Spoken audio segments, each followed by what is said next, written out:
미국과 소련의 냉전이 한창이던 1960년, 미국에서는 미국 정부가 민간인들을 대상으로 세뇌 실험을 한다는 도시 전설이 사람들의 입에서 오르내리고 있었습니다.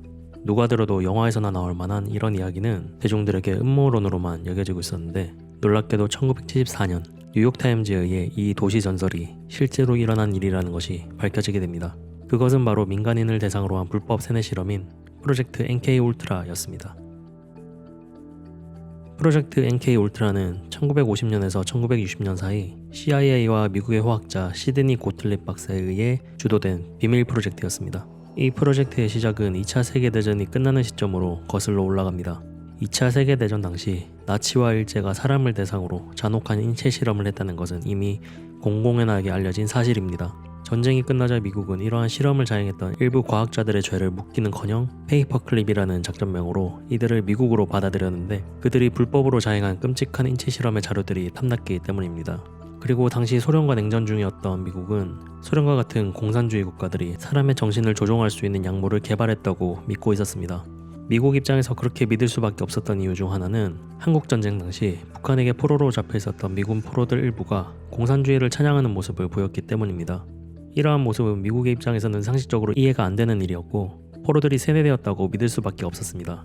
CIA는 미국의 스파이들에게 사용할 것을 염두에 두고 미국의 화학부대를 중심으로 마인드 컨트롤을 하는 방법을 연구하기 시작했습니다. 초기에는 과학자들이 약물을 개발하며 시험하는 식으로 진행이 되었으나 1954년 시드니 고틀립 박사를 주도로 본격적인 MK 울트라 프로젝트가 시작됩니다. 이 프로젝트의 실무 담당자였던 고틀립 박사는 수많은 하부 프로젝트들을 실시하였으며 민간인을 대상으로 최면, 전기충격, 고문, 화학약품 실험 등 반인륜적인 실험이 진행됐습니다.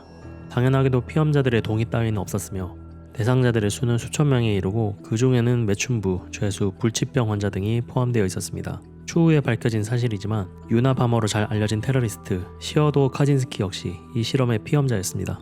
이 MK 프로젝트의 하부 프로젝트 중 하나는 캐나다 몬트리올의 한 병원에서 실시됐습니다. 이곳에서는 우울증, 불안장애와 같은 정신병을 치료한다는 명목으로 실험이 자행됐는데, 그 실험 내용이 굉장히 끔찍했습니다. 우선 환자를 가둔 뒤 강제로 약물을 투여해 잠을 재운 후 주기적으로 환자에게 전기충격을 가했습니다. 일반적으로 환자에게 사용되는 전기충격보다 몇 배는 강한 강도로 전기충격을 가했기 때문에 환자의 정신은 무너질 수밖에 없었습니다.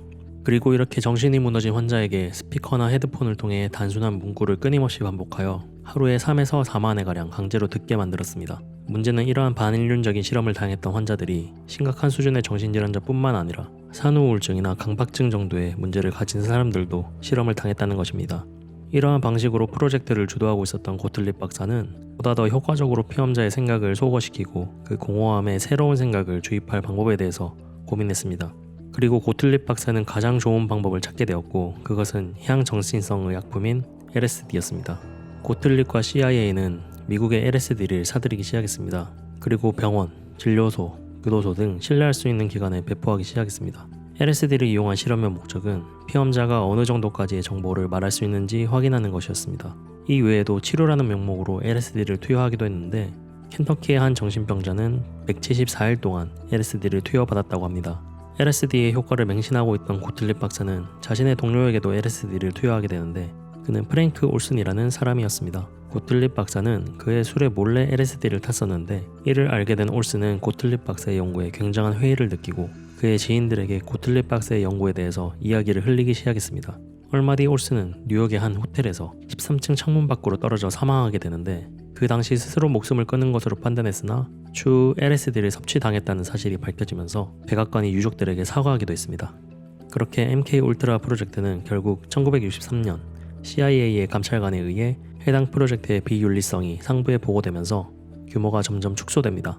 고틀립 박사 역시 LSD를 이용해 상상의 범위를 뛰어넘는 실험을 강행했지만 결국 사람의 마음을 조종할 수 있는 약은 없다는 결론을 내리게 됩니다. 1973년 고틀립 박사는 CIA를 떠나고 당시의 부국장이었던 리처드 헬름스는 MK 울트라 프로젝트에 관한 모든 서류를 폐기하라고 지시합니다. 하지만 모든 서류가 폐기되지는 않았고 일부 서류를 CIA의 자체 조사로 확보, 1974년 뉴욕타임즈에 의해 폭로되었습니다. 언론의 MK 프로젝트의 실체가 폭로되자 실무자였던 고틀립 박사는 미국 상원의 조사위원회에 소환돼 증언을 하게 됩니다. 하지만 문서들의 대부분이 폐기되었기에 그 규모와 피해에 대해서 정확히 알 길이 없었으며, 고틀립 박사의 증언 또한 증언의 조건이 불기소였기 때문에 그의 증언에도 불구하고 그는 기소조차 되지 않았습니다. 이후에도 NK 울트라 프로젝트의 피해자들이 CIA를 상대로 피해 보상금을 받기도 했지만 피해자의 고통에 비하면 적은 금액이었습니다. 그리고 1999년 고틀립 박사는 MK 울트라 프로젝트의 비밀을 간직한 채 세상을 떠나게 됩니다.